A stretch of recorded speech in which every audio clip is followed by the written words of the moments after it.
Hi everyone. सो आज हम सीखने वाले हैं प्रिटी सा एंगेजमेंट मेकअप लुक को बहुत ही सिंपल स्टेप्स में मैं आपको सिखाने वाली हूँ। पर पहले मेक श्योर आप मेरे चैनल को सब्सक्राइब करके बेल आइकन को प्रेस कर दें ताकि मेरी सारी वीडियोस की नोटिफिकेशन आपको मिल जाए। एंड आप मुझे इंस्टाग्राम पे भी फॉलो कर सकते हैं क्योंकि वहाँ पे भी मैं बहुत सारी मेकअप की नॉलेज देती रहती हूँ। फेस वॉश करने के बाद टोनर अप्लाई करेंगे सो दैट आपकी स्किन को अच्छे से हाइड्रेशन मिले। देन यहाँ पे हम अप्लाई करेंगे मॉइस्चराइज़र। सो आपकी स्किन टाइप के अकॉर्डिंग आपको अप्लाई करना है। अगर आपकी स्किन ड्राई है तो आप हाइड्रेशन वाला मॉइस्चराइज़र वाटर बेस्ड अप्लाई करो। अगर आपकी स्किन ऑयली है तो आप जेल बेस्ड मॉइस्चराइज़र अप्लाई करोगे। सो यहाँ पे मैंने जेल बेस्ड मॉइस्चराइज़र अप्लाई किया है क्योंकि इनकी जो स्किन है वो ऑयली है।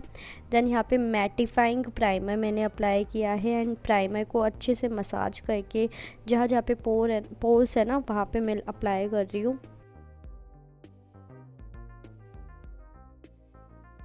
सो आपको हर स्टेप के बाद कम से कम 2 मिनट 1 मिनट का गैप देना है, ठीक है। तो 1-2 मिनट के गैप के बाद ऑब्वियसली मैंने यहाँ पे स्टार्ट किया है कंसीलर एप्लीकेशन से मेकअप को, क्योंकि ऑब्वियस मैं बहुत ही कम करती हूँ कलर करेक्शन। जब मुझे बहुत ज़्यादा नीड होती है ऑरेंज एंड ग्रीन ये कलर्स में तब अप्लाई करती हूँ। अदरवाइज़ मेरी जो टेक्निक है, सबसे पहले मैं स्टार्ट करती हूँ डार्क कलर के कंसीलर से ही, उसी से मैं करेक्शन कर देती हूँ। लाइक जो भी अपने आपके फेस पे दिक्कत है, जैसे अंडर आई एरिया है या फिर कुछ कुछ एरिया पे पिंपल है, इवन उसके लिए भी मैं डार्क कलर के कंसीलर से काम चला लेती हूँ। बहुत ज़्यादा हाइपर पिगमेंटेशन या फिर बहुत ज़्यादा ऐसी प्रॉब्लम्स है जो जैसे बहुत ज़्यादा रेडनेस है या बहुत ज़्यादा आपके फेस पे डार्क बहुत हैवी डार्क सर्कल्स है, देन आपको ऑरेंज कलर डेफिनेटली अप्लाई करना होगा। बट इतनी चीज़ों में लाइक चल जाता है, ओके।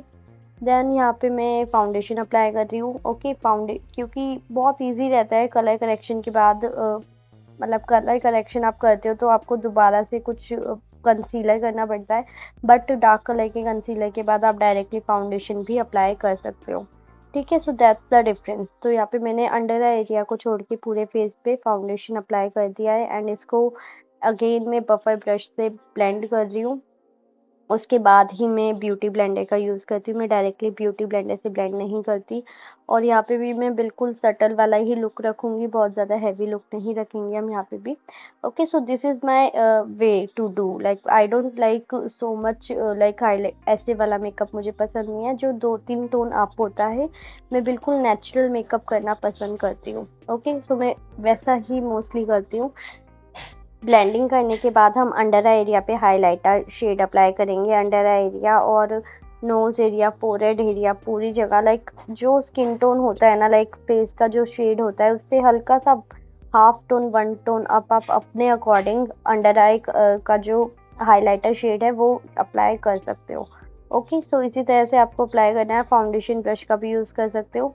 उसके बाद यहाँ पे अगेन बफर ब्रश से ब्लेंडिंग करनी है एंड देन ब्यूटी ब्लेंडर से ब्लेंडिंग करनी है, सो दैट अगर आप बफर ब्रश से पहले ब्लेंडिंग करते हो ना तो थोड़ा सा कवरेज अच्छी मिल जाती है रेदर देन अगर आप डायरेक्टली ब्यूटी ब्लेंडर यूज़ करते हो, ओके।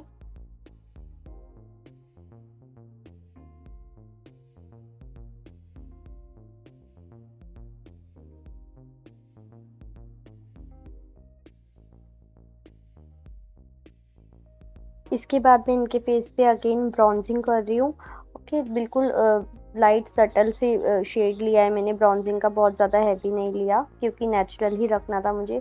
तो एक हल्के से राउंड इफेक्ट में कर रही हूँ मैं। एंड अगेन यहाँ पे नोज़ पे भी थोड़ी थोड़ी सी शेडिंग कर देंगे सो दैट नोज़ को हम थोड़ा सा डिफाइन होके दिखा पाए। एंड आप देख सकते हैं थोड़ा सा ब्रॉड है इनका फोरहेड, तो उस पे भी हम हल्का सा कट कर सकते हैं। कट मतलब थोड़ी सी ब्राउजिंग वहाँ पे भी कर सकते हैं सॉफ्ट इफेक्ट दिखाने के लिए। देन यहाँ पे मैं इन सबको ब्लेंड कर दूंगी अच्छे से। छोटे वाला ब्यूटी ब्लेंडर अगेन मैंने लिया है, बहुत ईजी रहता है इसको ब्लेंड करना। जिस एरिया में आपको चाहिए उतने ही एरिया पे आपका प्रोडक्ट है जो ब्लेंड होता है।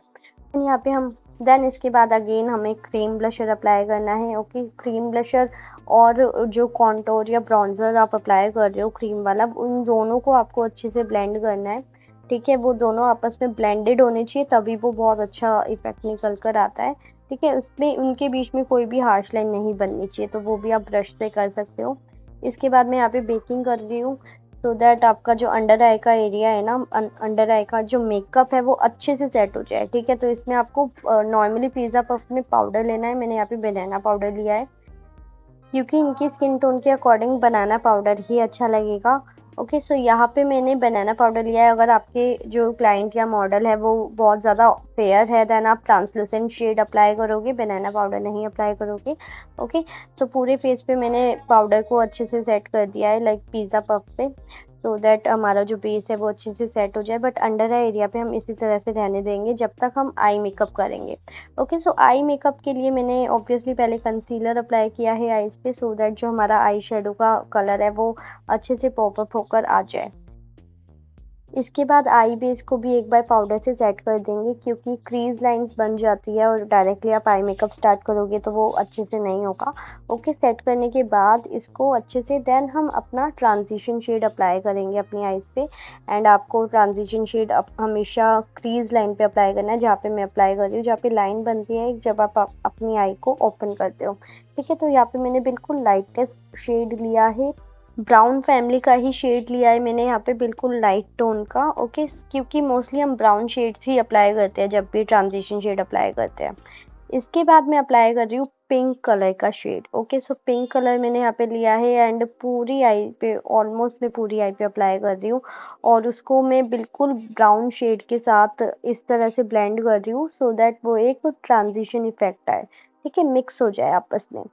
सो यहाँ पे मैं ऑलमोस्ट आउटर कॉर्नर से आपको हमेशा स्टार्ट करना है जब भी आप अप्लाई करते हो, एंड देन आप यहाँ पे मैंने दोनों शेड्स को आपस में अच्छे से ब्लेंड करना है।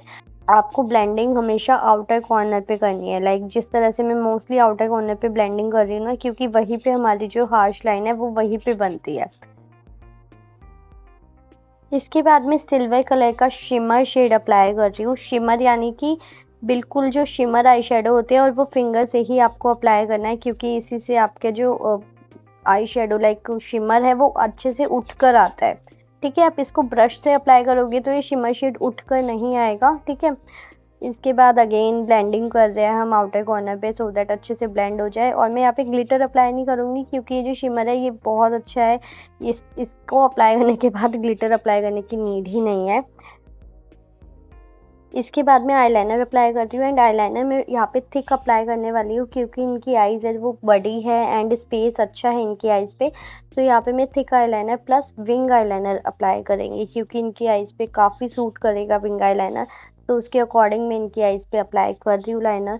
तो ये डिपेंड करता है आपके ऊपर कि आपको स्मज आईलाइनर देना है, मतलब आईज पे डिपेंड करता है बेसिकली, प्लस आपकी टेक्निक और आपकी आर्ट पे भी डिपेंड करता है कि कौन सा आईलाइनर आप दे पाओगे, किस तरह से सूट करेगा। ओके, सो बहुत सारी अलग अलग टेक्निक्स होती है। तो यहाँ पे मैंने विंग आईलाइनर अप्लाई किया है और बहुत ही सुंदर लग रहा था, ट्रस्ट में बहुत अच्छा लग रहा था।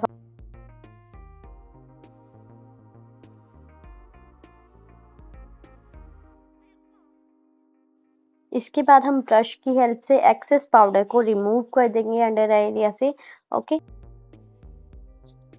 अब हम सारे पाउडर प्रोडक्ट्स ही अप्लाई करेंगे। ओके, सो यहाँ पे मैं कॉन्टोर अप्लाई कर रही हूँ, पाउडर कॉन्टोर, जहाँ पे हमने क्रीम कॉन्टोर अप्लाई किया था उसी के ऊपर हम हाईलाइट करने के लिए ऑब्वियसली यहाँ पे हम पाउडर कॉन्टोर अप्लाई करेंगे। एंड इसके बाद हम पाउडर ब्लश अप्लाई करेंगे। बेसिकली जितने भी क्रीम प्रोडक्ट्स को आपने अप्लाई किया था उसी के ऊपर आपको पाउडर प्रोडक्ट्स अप्लाई करने हैं सो दैट वो हाईलाइट हो जाए और अच्छे से लॉन्ग स्टे भी रहे। नेक्स्ट हम लोअर लैश लाइन पे अच्छे से शेडिंग कर लेंगे क्योंकि आप शेडिंग नहीं करते हो तो बहुत ही सूना सूना और वियर्ड लगता है। तो ज़रूर आपको ये स्टेप कंप्लीट करना है, ओनली काजल अप्लाई नहीं करना है डेफिनेटली। ओके, सो यहाँ पे मैंने पिंक शेड से ही पिंक और ब्राउन मिक्स करके ही शेडिंग की है। ओके, एंड उसके बाद हम यहाँ पे काजल अप्लाई करेंगे और काजल मैंने यहाँ पे ब्लैक ही अप्लाई किया है क्योंकि इनकी आइज़ बड़ी है और ब्लैक काजल ही बहुत अच्छा सूट कर रहा था, तो मैंने उसके अकॉर्डिंग काजल अप्लाई किया है। देन यहाँ पे मैंने इनकी आईब्रोज़ को भी सेट कर दिया। नॉर्मली ब्राउन शेड से ही मैं आईब्रोज़ करती हूँ, बहुत ज़्यादा ऐसे डार्क ब्लैक शेड्स तो ऑब्वियसली मैं नहीं लेती हूँ। इसके बाद मैंने अप्लाई की है आई लैशेज़। तो यहाँ पे मैंने कुछ एंड के शॉट्स लेना रह गया था, तो आई लैशेज़ अप्लाई करने के बाद मैंने लिपस्टिक अप्लाई की थी जिसका मैं रिकॉर्ड नहीं कर पाई।